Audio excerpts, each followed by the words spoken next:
Magarsaa Gammachuun jedhama.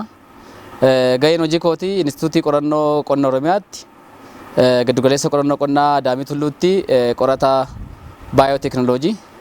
Piroojeektiin kun kan maayikirooalgii yookaan immoo oomisha ispaarunaati.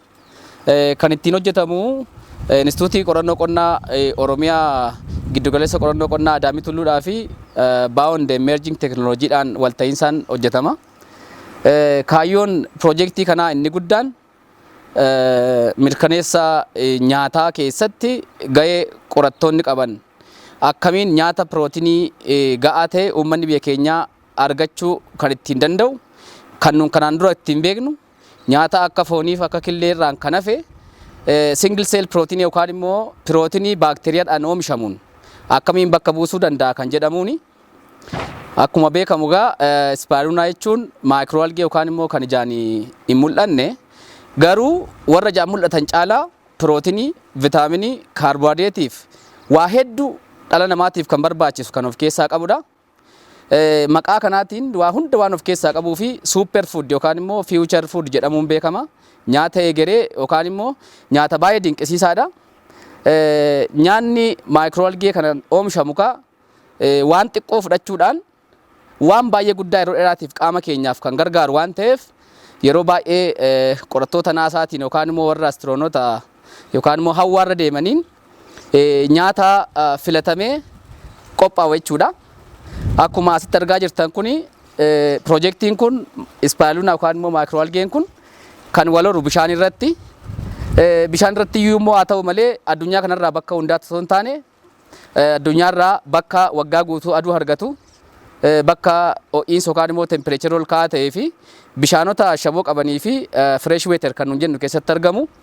Kana guutummaa guutuutti kan guutummoo biyya keenya kana Itoophiyaadha. Itoophiyaa keessaa immoo iddoo nu amma jirru kana sulula qiinxamaa guddaa Itoophiyaa yookaan immoo Rift Valley kana kan nuun jennu kana keessadha.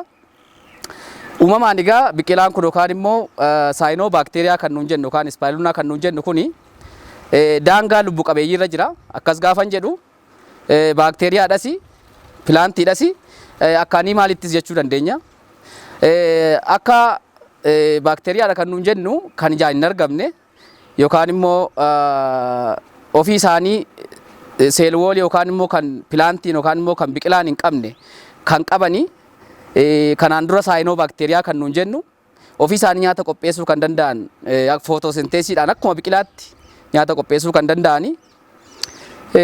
Akka pilaantiitti immoo akka animaaliitti yookaan immoo akka bineeldotaatti immoo seelwoolii kan qabani. Seelwooliin isaanii garuu salphaatti daajesteebil kan ta'e kan nyaatamuu danda'udha.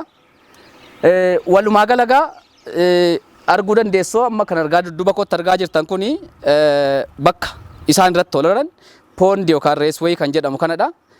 Bishaan kun bishaan naannoo kanaa kan qulqullaa'ee waan lubbuu qaba akka biraarraa bilisa ta'ee as keessatti erga yookaan poondii kana keessa galee booda nyaata saayinoo baakteeriyaa kanaaf yookaan immoo algee kanaaf barbaachisu erga qophaa'ee booda irra facaafamu. Akkuma argaa jirtan bishaan duubaan argitan kun giriiniidha yookaan immoo halluu qabeessa magariisaati. Halluun kun kan bishaan kanaa otoo hin taane kan algee kanaati jechuudha. Keessumaa algeen kun biyya keenyaaf kan barbaachisu nyaati Itoophiyaa keessa jiru baay'inaan pirootinii hanqata. Pirootinii yoo hanqate immoo guddina ijoollee irratti kan nama guddaas kan nama xiqqaar warreen ulfaa fi baay'ee barbaachisa. Kana gaa bakka buusuudhaa fi pirootiniin ispirulina kun qabdu kuni kan fooniillee caalaa kan soyaabiin yookaan immoo akurii atarii nuun jennuun caalaa walumaa galatti waan dhala namaaf barbaachisu kan qaamni keenya ofii oomishuu hin dandeenye kan biraarraa argatu guutuu of keessaa waan qabaniif complete protein yookaan immoo pirootinoota qaamni keenya barbaadu garuu immoo ofii qopheeffachuu hin dandeenye hundaa guutuu nu gargaara jechuudha. Nyaata qofaaf otoo hin taane fayyummaaf illee gargaara.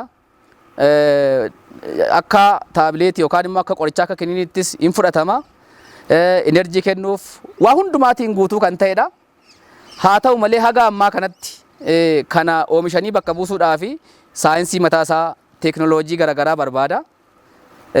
Kan amma piroojeektii argitan kun saayiziidhaan xiqqoo haa ta'u malee neetwoorkii isaa fi wanti irratti ba'e waan guddaadha.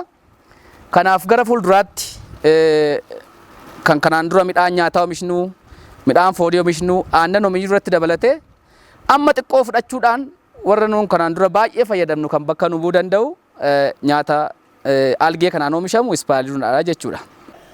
Bakka oomishneetii harvest goonee yookaan immoo irraa calalleetu jiidhaa waan ta'eef ooveenii kana keessatti gogsina. Erga gogee booda akkuma amma argitan kana bifa kanaa qaba jechuudha. Bifa kanaa qaba. Nyaataaf waan ta'eef yeroo hundumaa qulqullummaa eeggannee qopheessina. Bifa kanaa qaba. Bifti kun egaa cuquliisa magariisa yookaan immoo biluu giriin kan nuun jennu sanadha. Bifa isaati. Kun erga gogee booda daakama.